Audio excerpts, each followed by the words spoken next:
Everywhere on social media, in Facebook groups and running forums, I see people asking the question, well, my knee hurts, my hip hurts, my ankle hurts, or whatever part of their body that hurts, followed by the question, what shoes should I buy? And then comes a long string of comments from runners answering the question by writing what their favorite shoes are. And I think this is completely backwards. The shoes you wear have very, very little impact on injury risk compared to the overall impact of runners' risk of injury.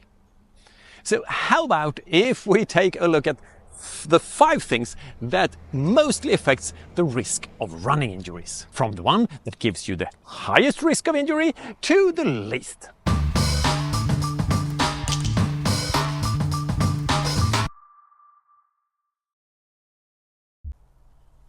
Well, excuse me for interrupting my own video like this, but I was just about to post it on YouTube when I realized that I haven't included the single biggest risk factor for getting a running-related injury. And that is that you have had a previous injury. If you have had a hamstring injury at some point in the past, and I have not had a running-related injury, you have a greater risk of getting a new injury than I do, statistically speaking, of course. But this is the way it is, and there's nothing that can be done about it now that the injury has already happened, unlike the other things on this list where you can actually affect the risk of getting injured again. And now, over and out from me here in Sweden and back to me in Greece, and the 5 things that affects the risk of running injuries. Number 1. In first place, we find the way you train. We are talking about how many times a week you run, the total volumes in kilometers or miles, intensity, progression, and everything else. Most likely, this is where the problem is. You ran too much and or too hard. That's why a part of your body now hurts. Here runners tend to protest and say, no, I increase the volume and intensity very slow. And my answer is usually, that's possible, but obviously not slow enough. Number 2, recovery and rest. For the body to absorb all the training and have time to get stronger, you need to give it enough rest and recovery. You also need to give your body building materials to rebuild itself after the grueling workouts. That makes nutrition an important part of this point. Go to bed earlier and cut down or completely cut out alcohol and junk food. Number 3. Tissue tolerance. This is obvious, but the risk of injury is related to how strong your muscles, your tendons, your muscle attachments, ligaments, bones, and everything else that is exposed to higher forces when you run. How do you get stronger in all these parts? Well, strength training, for example.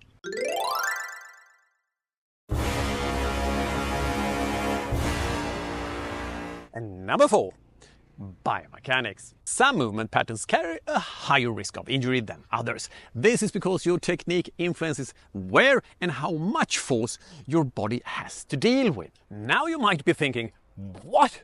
Biomechanics only comes at 4th place? Then I don't need to care about running technique that Fredrik is nagging about, as it doesn't affect the risk of injury at all as much as how much I run and how resilient my body is.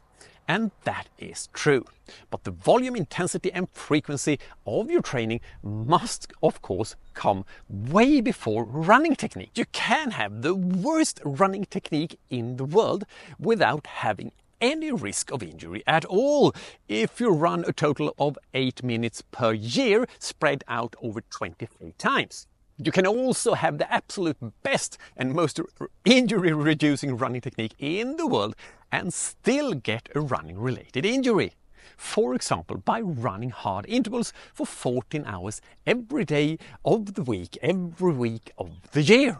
It may be that you are not only running to avoid injury, but also see it as a good thing if you can run further and faster without expending more energy, while getting the bonus of lowering injury risk, even if just that particular point is less important than your overall training plan. Number 5, footwear and surfaces. So it is only here in 5th place that your choice of running shoes ends up. So if you get a running injury, this is not the place to start looking for a cause or the cure. It is much more likely, statistically speaking, that you got injured because of you increased the volume or intensity or frequency too fast, or that you are not sleeping enough, or that you need more strength training, or that you have a poor running technique, or all of those things. Now, what support do I have for saying that shoes doesn't play that big of a role in the total risk of getting a running related injury? Of course, there are many studies on this subject, and I have seen several ones that say exactly the same thing. But let's take this one. A systematic review from 2022 that compiled long-term studies of the number of injuries suffered by runners linked to different types of shoes. They included 12 trials in the analysis, which included a total of 11,240 participants in trials that lasted from 6 to 26 weeks and were carried out in North America, in Europe, Australia and South Africa. The majority of the studies were done on recreational runners and some on military personnel, and included every type of shoe that you can think of. Stability shoes versus neutral shoes, neutral or cushioned shoes versus minimalistic shoes, soft midsoles versus hard midsoles, and so on. They also included studies comparing footwear recommended and selected on foot posture versus footwear not recommended and not selected on foot posture for preventing lower limb running injuries. And here is what the researchers concluded in their findings. I quote, "Most evidence demonstrate no reduction in lower limb running injuries in adults when comparing different types of running shoes. There is no evidence that prescribing footwear based on the foot type reduces running-related lower limb injuries in adults." End of quote. I realize that there will now be a lot of comments like, well, I used to run in this brand and I was always injured, but since I switched to this brand, I run injury-free. But I don't care much for anecdotal evidence. Say a runner had a lot of problems with injuries.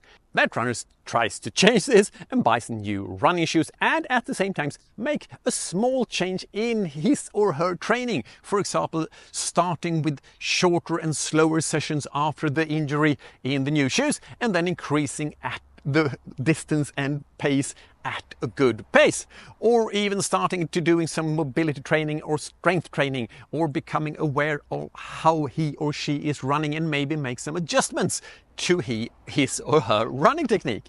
Then maybe it's the change that wasn't the shoe that got rid of the injury, not the shoes. But of course, I understand that some people are a bit more sensitive to the shoes they wear. For example, shoes that are relatively flat put more strain on their metatarsal bones in the forefoot than if they have shoes with a rounder shape, a so-called rocker. And if your toe box is too narrow for your forefoot, it can definitely cause problems. The drop of the shoe can also change how the body is loaded. But for most people, it doesn't matter that much. They don't get stress fractures in the metatarsal bones just because they have a flatter shoe. And those who get pain from excessive pronation very often have a severe overstride. So they don't need more stable shoes, they need to improve their running technique. And that comes before the shoes in terms of what's important to reduce the risk of running related injuries. And before that, you should have reviewed how and how much you train, you rest and you recover, and your tissue tolerance. So the next time you hear the question, "My knee hurts, which shoe should I choose?" don't suggest the shoe model that you happen to like, but ask them to review their training program, to work less, go to bed earlier, eat healthier, start strength training, and review the running technique. Only then, after that, they can start to think about what type of shoes that might help them to get rid of the injuries. See you in another video.